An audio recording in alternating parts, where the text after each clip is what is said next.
Good afternoon. I'm April Davis. I'm here with the co-owners of Sophros Recovery here in Jacksonville.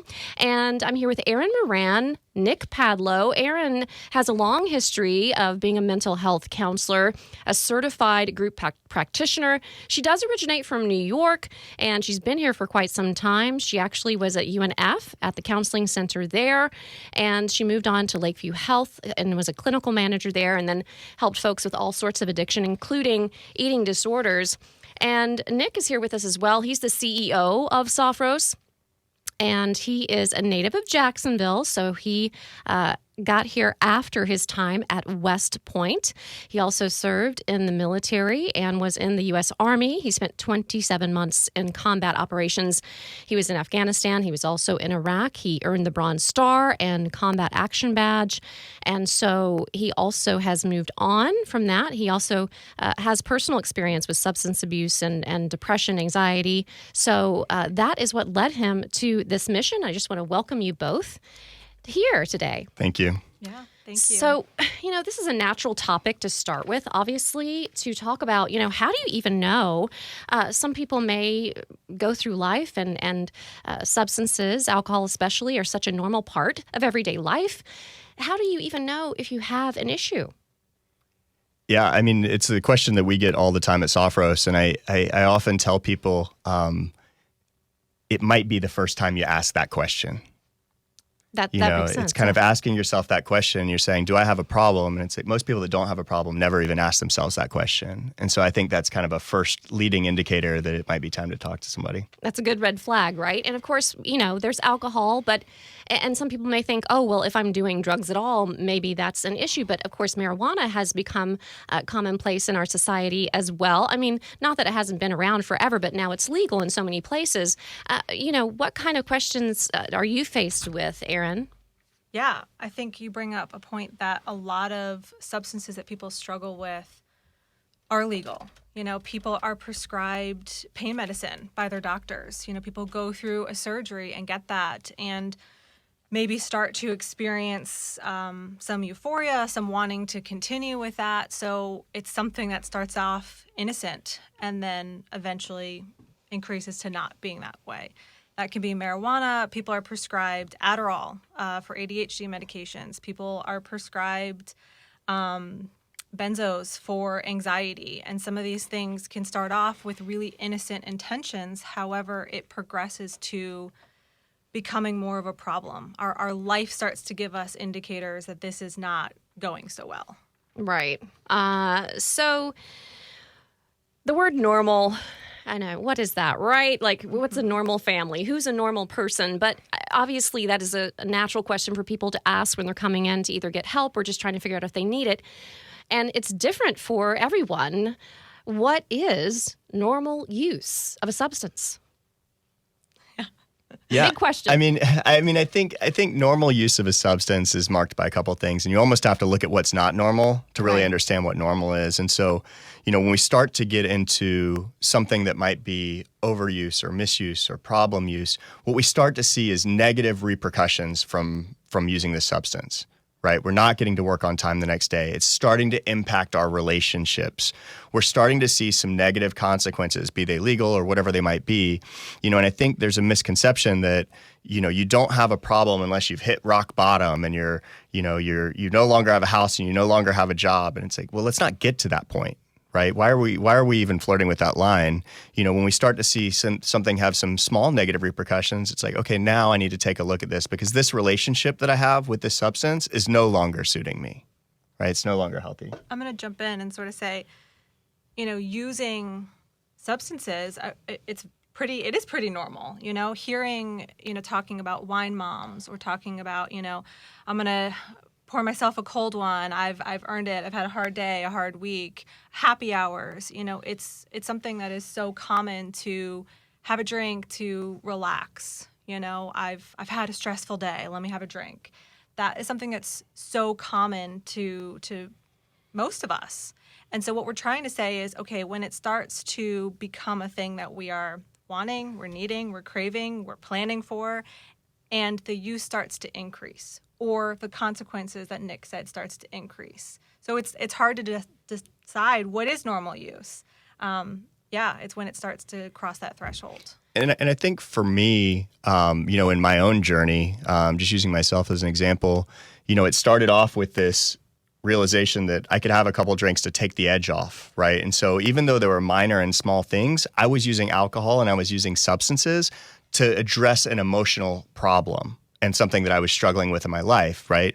Which was actually fine when it was just day-to-day stuff and I had a long work day. But then when some things went poorly in my life, I had found this tool. And this tool I knew could help me with this kind of emotional, dealing with these emotional issues. And when the emotional issues got worse, then the drinking had to get worse in order to compensate for that. And so I think, that's one of the things that we always want to watch out for is like, what is our purpose for using this? Is this to, am I going out and am I having a glass of wine with my friends, or am I doing it to make some negative feelings go away? And in doing so, am I not developing any other tools to deal with emotional issues? Right. Self-medicating, obviously, Yes. people are familiar with that term. And you're right, it's so prevalent in society. I mean, you go to any store, I won't name any, but, big box stores that have, it's wine o'clock or, Yep. And you see it everywhere and it is normalized. And yet, it's a poison defined by most medical experts, alcohol anyway, and obviously other substances. And so, but there is data, there's research on how many drinks are okay for a man and how many drinks are okay for a woman. So tell me a little more about that. Yeah, great question.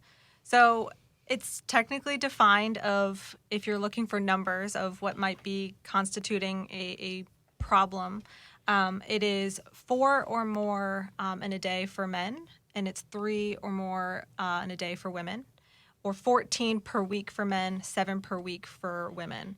And a binge, if you're having an issue with binge drinking, it's considered 5 or more days of hitting those numbers and above. And I think one of the things that's interesting about these numbers, especially in this kind of post-COVID world where a lot of us work remote now, right? You can think about 14 drinks in a week. You don't ever have to be drunk to exceed that number by a lot, right? Throughout the day, every couple hours you have a drink, every few hours. Maybe you start at noon, have one every couple hours. You're at 4 or 5 for that day. Multiply that by 7. You're talking about being double what the guidelines are in terms of like what, hits problem drinking. And you probably never felt fully intoxicated, but it starts to add up in your system. So, and I think these numbers, obviously they're more of a guideline than a rule. But if you're starting to ask that question, you're starting to say, do I have a problem? Maybe we start to look at some of these guidelines and we're like, wow, maybe I am drinking a lot, right? And I don't think it was until after I stopped drinking that I started looking around like restaurants and brunches and realizing not everyone else was drinking. Yeah. Right. And that was a wake-up call for me. I'm like, well, these guys are drinking water. I had no idea. And I've heard other studies that show even fewer drinks are too many. Even 1 to 2 for a woman. It's interesting if you put it in perspective. It just is a guideline, I think, that helps people say, oh, maybe I am drinking more than what other, people that are healthy are doing. And maybe I am using this to numb myself or medicate myself. And so moving on to other substances, obviously, if someone comes to you and says, I don't know, I'm smoking weed and I feel like I don't know. I'm only, I only have whatever, a hit or a joint or whatever a day. Is that an issue? It's a great question. So again, a lot of this world, I think in mental health and with substance use, exists on a very gray area. It's not black or white. It is, how does it show up in your life? What is your relationship with the substance? What's your why? Is it something that, for some people they're using maybe THC, which is the high component of marijuana, to help with pain, or to help with appetite stuff. That might be very different than someone who's like, well, I'm dealing it with stress, or I'm dealing it with because I want to numb out. I'm dealing because I don't want to deal with all the stress in my life and I just want to feel good. Well, that is numbing your brain and your body's natural ability to develop feeling good. There are natural hormones in our body that are not going to be released anymore. They're going to be sort of blocked whenever we're using a substance to either numb or to escape or to feel good. That's when it starts to become ooh, what's your why? Right. And obviously, pills are sometimes prescribed. And then, you start using them outside the prescribed dosage. But I don't want to think, that this is obvious. But if you're using illegal substances, is that just an automatic, does that mean that you have a problem? Heroin or, I'd want to address the obvious. Absolutely. I think if you're ever engaging in something that we know is illegal, the consequences of that are going to be higher. That there is even just driving under the influence. I mean, the amount of people that we have coming in who have experienced DUIs, it is a huge, huge burden for them. It is months of time. It is commitments. It is meetings, the requirements. It is thousands upon thousands upon thousands of dollars. It is a huge hurdle. So if we're looking at using something that's illegal or engaging in a behavior that's illegal, even just drinking and driving, that the consequences might be very severe. So yeah, I would say that that's probably crossed the thresholds to there's something that's not working here. There's a problem. And so we need to address that. Again, it's a spectrum. The problem might not be, and Nick kind of indicated this, it might not be that I've lost everything, that I am, homeless with no friends, no family. That might not be to the extreme. It might. But it might just be simply I'm engaging in behaviors that the risks and the consequences could be horrendous. And, you had shared a little bit of your personal story, Nick, but I am just curious, what led you, did you have a bottom? I had a couple bottoms, yeah. And I think that there is this, there is a misnomer that there is kind of such thing as rock bottom even. Because I think rock bottom when it comes to, addiction and mental health is you're not around anymore. That's rock bottom, right? There's always further to go as long as you're still alive.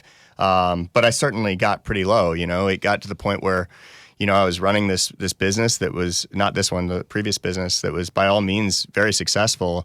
And I would spend all day trying to write one email. I wasn't functional anymore. Right. And so, I wasn't happy. There were just everything in my life was going wrong. And it was, a result of me kind of not taking, the opportunity to address both the substance use and, my mental health stuff. And, it just makes a world of difference once you do. Right. And I think it's important to share those stories because everyone's story is different, yet there are similarities there. And I'm sure you hear that all the time in your work where I think it's an important point to say, again, you don't have to be homeless and experiencing just devastation. And hopefully you don't have to get there, right? So we're going to take a quick break, but we'll be right back with Nick Padlo and Erin Moran with Sophros Recovery. Welcome back. I'm April Davis here with the CEO of Sophros Recovery, Nick Padlo, as well as the clinical director, Erin Moran. So happy to have you with us today and talking about addiction and recovery and your facility here in Jacksonville that's helping so many people thrive and figure out what's going on in their lives and if they have an issue. And so we wanted to get a little deeper into the difference between some of these terms that we hear when it comes to addiction. So what is the difference between use, overuse, abuse, and dependence? Yeah, this is a good question. So a lot of people coming in, we've already sort of talked about, how do I know if I have a problem or if a loved one has a problem? Well, it's because it gets progressive. We're continuing to use despite these consequences getting worse or even existing at all. So, use is something, someone who does drink, has an occasional glass, or maybe will take a prescribed medication only as prescribed. It becomes overuse and abuse when we shift in how we're using it. So that's when I kind of mentioned previously, we're using it to numb. We're using it to avoid discomfort, avoid pain, whether that's physical pain or emotional pain. Or we're using it because we want to have euphoria. We want to avoid feeling bad and we want to make sure that we're only feeling good. That's when we start to get to overuse and abuse. Yeah, and I do just want to jump in real quick because we've talked a couple times about prescribed medications. And oftentimes we can start to see abuse and overuse marked by, taking them faster than you should, stuff like that. But also, we can also get into a position where we are addicted to a substance that we are taking exactly as prescribed. Yes. And so, all those questions that Erin mentioned, like, are you waiting for that next dose? Is it like preoccupying your mind? Is it what you're thinking about during the day when you could be doing other things? Like, I can't wait till it's 8 p.m. because I get to have another Percocet or whatever it might be that my doctor prescribed. And so, we have to look at not only how we're taking it, but also how it's manifesting in our life and that relationship that we have with it. Right. And if someone is thinking right now, they're listening and they're saying, oh my goodness, I think I might fall into one of these categories where I might at least want to talk to someone. How do they get a hold of you at Sophros Recovery? Yeah, so our main number is 904-440-1479. But you can also just, Google us online, and reach out via phone, via text, via email. We're available multiple ways if you just get to sophrosrecovery.com.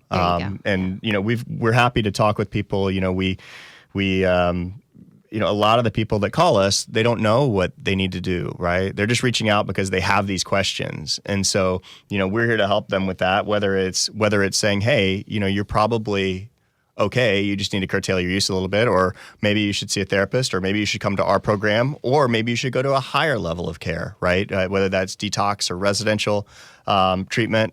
So, just like use exists on a spectrum, so does treatment. Right. And so depending on where you are within that spectrum, there's kind of an aligned place, within the continuum of care, as we call it, which are just the different options. And so, unfortunately, we know all about this, but not everybody does, right? And so it's often a question of where do you start? And we're happy to help guide that process, whether it's with us or somebody else. Right. And it's good just to call. Maybe you have a loved one that you're concerned about. It could be obviously be yourself, but I know, Erin, you deal with phone calls daily. And what are folks saying to you when they call? I know some people are obviously very desperate. What kind of situations are you dealing with? I think usually it's whether it's someone calling for themselves or someone calling for someone else, it's I need help and I don't know where to go. I don't know what to do. I think that there's a problem. And that is such a barrier for so many people. Is I know that something that I'm doing is not working, but I don't know what to do about it. Finding resources is incredibly hard. And so at the very minimum, that's where we can come in, is giving people sort of a map of, hey, here's places to go. Here's what's happening. Here's who you can call, wherever it is. Again, if it's not us, we want to be able to just support people, because making that decision saying, I'm struggling and the way that my life is going is not working for me and I need help, I need support, that is sometimes the biggest call to make. And so we just want to make it really easy and warm and supportive so that they can get that, whatever that might look like. Right. It takes some courage to do that, just to take that step to say, I need help, or I'm really worried about my husband or my wife or my brother or my sister or my child, and to just make that phone call or reach out. And if you're looking for Sophros, just so you know how to spell it, it's Sophros, Sophros. And if you want to, real quickly, Nick, you could say where that came from. Yeah, sure. So, we kind of made up the word, but it came from a Greek word. And so when Pandora's box was opened in Greek mythology, all of the, evil spirits that we know of were released, all of the vices, right? Don't open Pandora's box. But in Greek mythology, the counterbalancing spirit that was released at that time was the spirit of Sophrosyne. And Sophrosyne was a spirit of balance, of prudence, of moderation that allowed us to have this clear connection between mind, body, and soul. And so that's where we got the word. We just shortened it because it was too hard to spell otherwise. Right. And I will attest to, I came to visit, and I get what you're saying, because it feels relaxing and welcoming when you walk in the door of Sophros Recovery. And so you can rest assured, if you call, or even if you were to walk in the door, you would be welcomed, and they're very graceful and helpful whenever you decide to do that.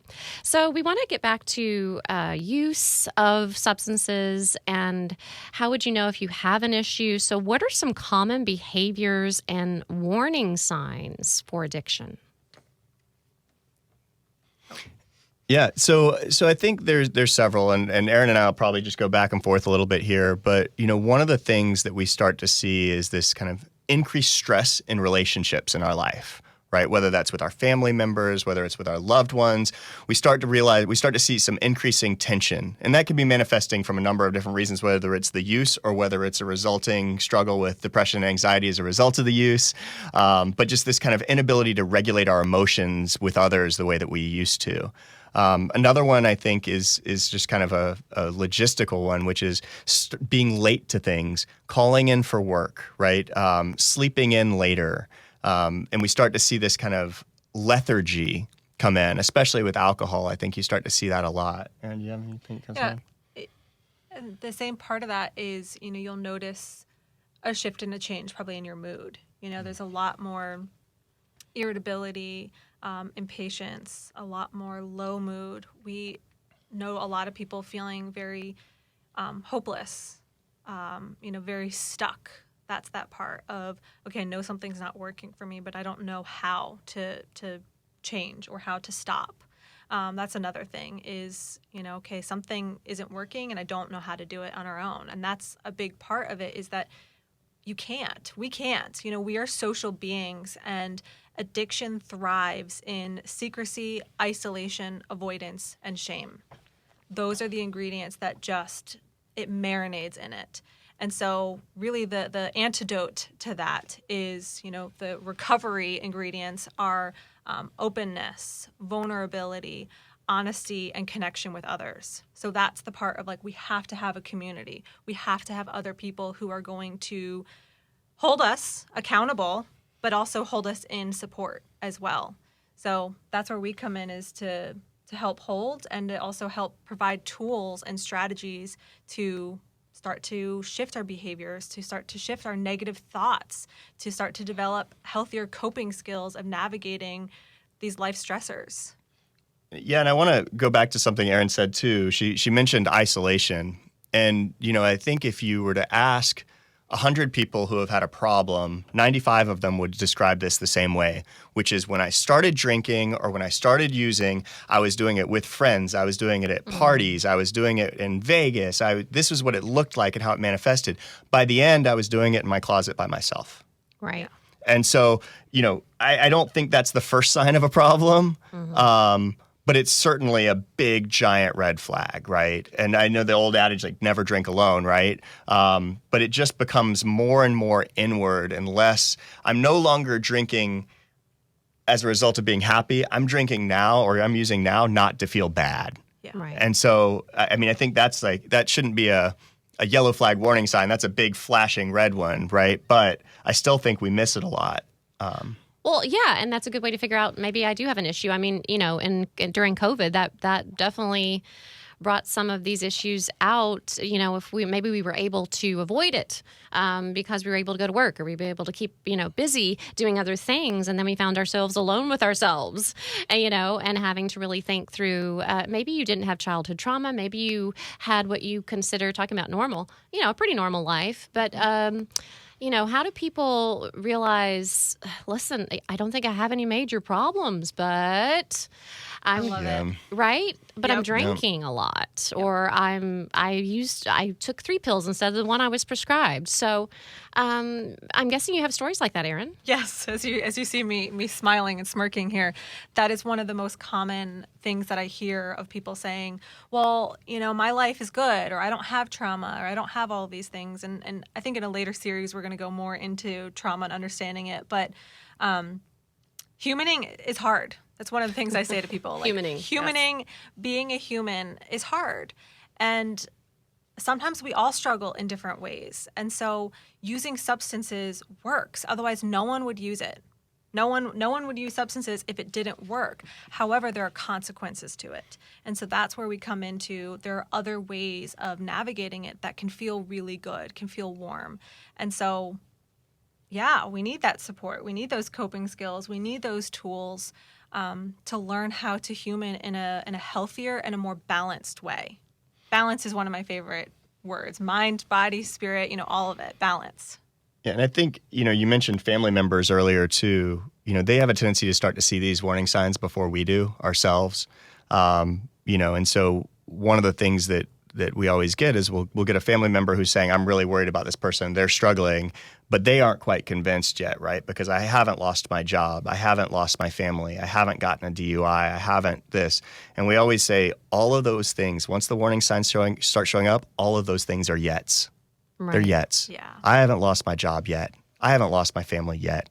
And so the goal is not to get treatment after these things happen. The goal is to start to address them before all of the yets manifest, right? And so what an opportunity to be able to say, wow, that's wonderful. None of that stuff has happened yet, and I still have time to put this back on track. Yeah. Right. And what a wonderful way to put it, because, of course, we hope that we're able to stop this pattern before it gets to that point, before the yets happen. Like keep it at yet. And I love the terms you were throwing out there. Humaning is hard, Erin. Humaning is hard. I'm here with Erin Moran, the clinical director at Sophros Recovery, and Nick Padlo, the CEO. We'll continue our conversation after the break. And if you think you or a loved one needs help, you can always check out sophrosrecovery.com. We are back with the CEO of Sophros Recovery in Jacksonville, Nick Padlo, as well as the clinical director, Erin Moran. Thank you for joining us today. Thank you. We are talking today about, how do I even know if I have an issue with addiction, drinking, substance abuse, or maybe I'm worried about a loved one.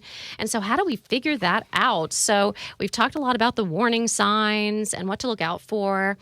And so once you figure that out, how do you start having that conversation with someone and say, I think there's an issue here?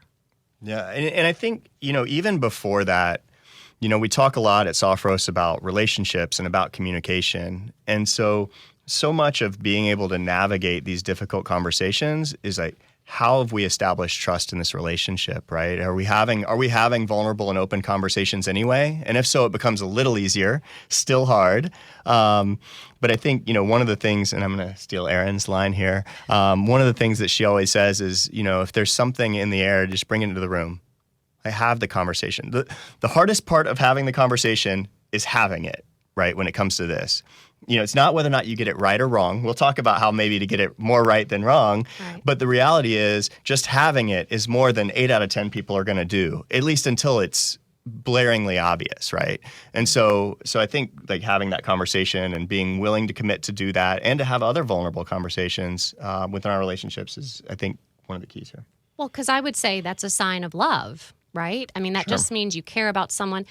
But I would be concerned about the person pushing back and saying, I think the automatic response is defensiveness, Erin. Yeah, I'm fine.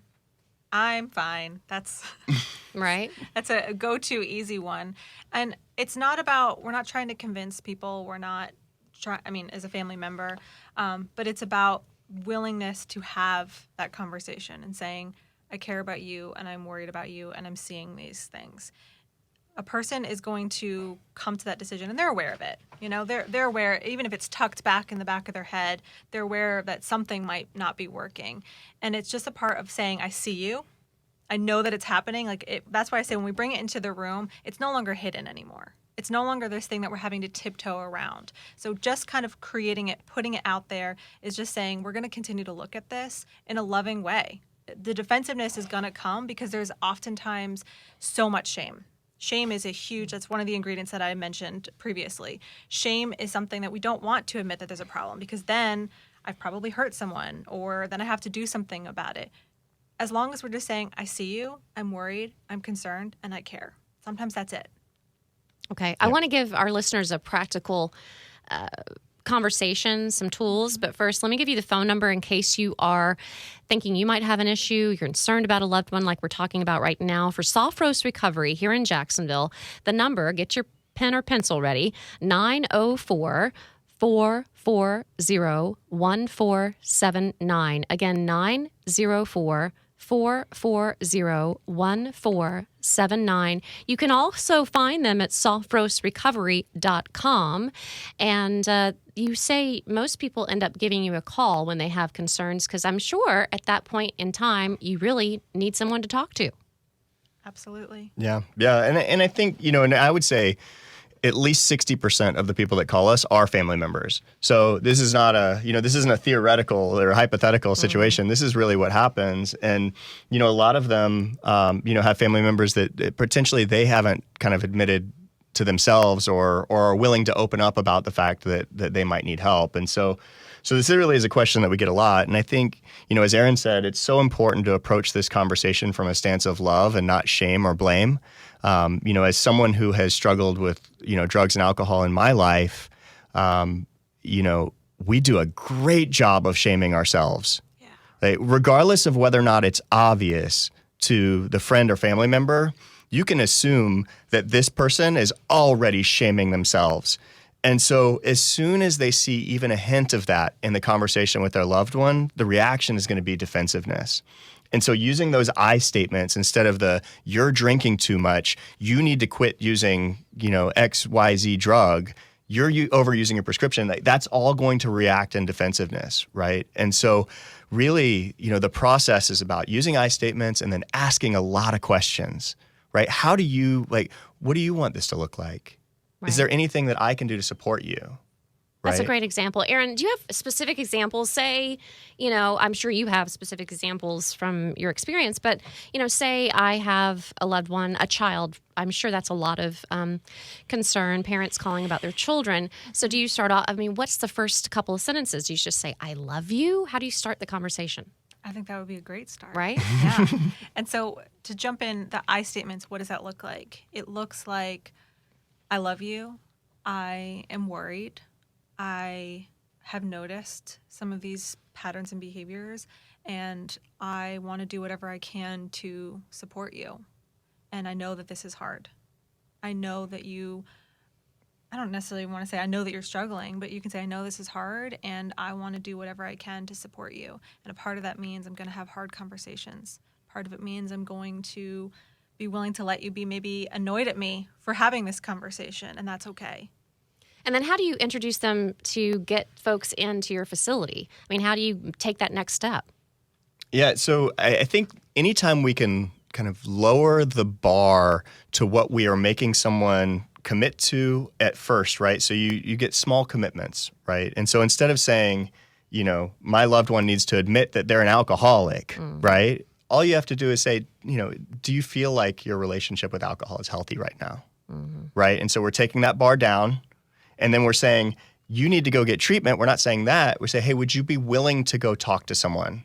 We don't have to make any commitment past that, but would you be willing to go have that conversation with someone? Yeah. And like I said, I've been in your facility in Jacksonville. You can give the address if you like. Do you take?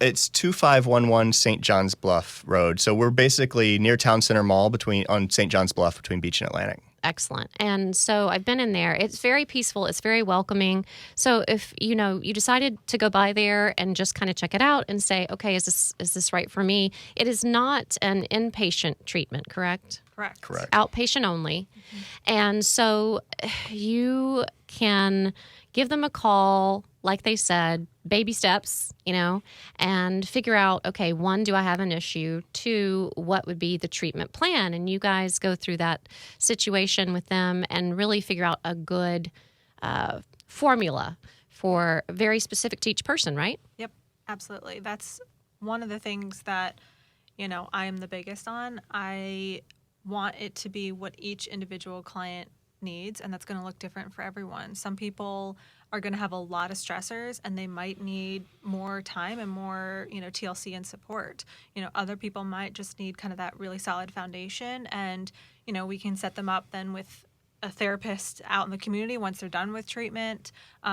It's going to look very different for every single person, and I want it to. We're the human experience is very similar, but yet we all have our own unique sort of hurdles and battles. So that needs to be taken into account. And I think too, one of the misnomers about treatment is that we're going to, sit around for 3 hours a day or 6 hours a day every day and talk about why you shouldn't drink or use drugs. And then somehow after you hear that message enough, you're going to stop. And that's just not how it works, right? There are a whole bunch of reasons why we drink or use, and I think we'll hit this on another segment, but I would say that we spend about 60 to 70% of our time talking about how do we start to address our emotional regulation? How do we deal with depression? How do we deal with anxiety? How do we interact in a more healthy way with these other people in our lives? Because there are reasons why we're drinking and using in the first place. And if we just stop the drinking and we haven't addressed the reasons why we started doing it in the first place or why we keep doing it, then eventually we're going to circle back to it, right? Or we're going to live a life where now we've taken away our one coping skill that we had found on our own, and we haven't replaced it with anything. And it's so funny to see your body language because it is. It's like you're holding a blanket, and you don't want to let it go. But because humaning is still hard, Erin. And so if you're not drinking or drugging, you got to figure out, how are we going to deal with life, because it's still going to continue, and we still have to figure out, how do I go to work? How do I deal with the family? How do I deal, and then we got to face those tough situations where maybe we're getting in an argument and we're not able to grab that numbing agent anymore. So these are all great things to figure out and discover. And so is there anything else, red flag signs that, maybe you're totally oblivious that it, for yourself or others, I don't think I have a problem, or should I be looking for something with my family member?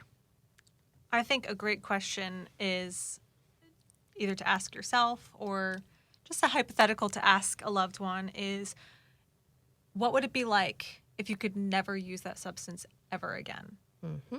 People who don't have a negative relationship with a substance would say, oh, all right, well, that'd be okay. The thought of never using it again, if that creates some fear, some anxiety, some, oh my goodness. Right. That is an indication that something isn't going well. That's a great question to ask yourself. Yeah, I mean, even a month, right? This whole concept of dry January, right? I remember hearing about it when I was in active addiction, and I wasn't afraid to admit that I was in active addiction, and thinking to myself, well, I can't do that in January. I've got my birthday, and there's a 3-day weekend coming up here, and then, oh, well, my friends are doing this thing here, and then, well, I can't miss brunch, right? And so I at the time, I didn't think there was anything wrong with that. But if you can just up and quit for a month, that should be a bit of a warning sign if it would cause you a significant amount of stress to even think about that. Yeah, that is the perfect question, actually, Erin. So I'm so glad you brought that up because, we all get, if you get old enough and you've used alcohol in your life, you probably have come to a point where, if you're a healthy person, you just put that in check. So as far as people wanting to contact you, I'll give the phone number one more time. If you or a loved one thinks you just want to have a conversation about addiction and make sure that there's nothing you need to be concerned about, or maybe you've reached a level where you're certain you need assistance with this, the phone number is 904-440-1479. Again, 904-440-1479. That is for Sophros Recovery, and you can look at their website and get information there if you're not ready to make that phone call at sophrosrecovery.com. I'm joined today by Erin Moran, the clinical director there at Sophros, and the CEO, Nick Padlo. I really appreciate you joining me today. It's been a wonderful conversation, and we're going to have lots more every weekend. So thank you for joining me, and we'll see you again next time. Thank you All right, so thank you. much.